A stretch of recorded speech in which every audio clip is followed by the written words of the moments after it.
Georgia's new election law still fueling passionate debate here and across the nation.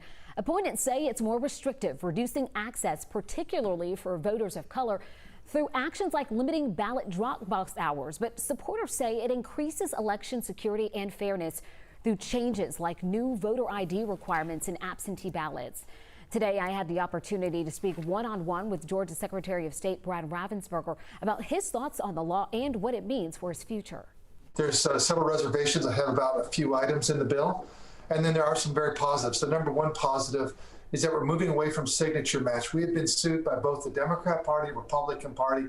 Both of them felt that it was a very subjective measure, and I agree. I know a big part of what has upset some opponents of the law is the makeup of the state's election board. The Secretary of State will no longer serve as a member of that board and will no longer be the chairperson. Now, the chair will be instead elected by the General Assembly, which is majority Republican right now.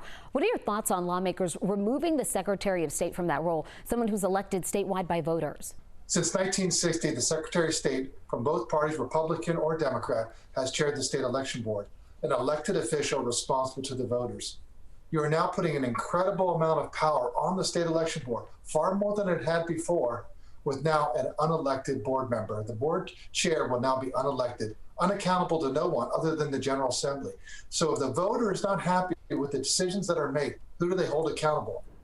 Secretary Raffensperger also says despite facing at least 2 Republican challengers in the next year's primary, he does intend to be on the ballot for Secretary of State in November of 2022.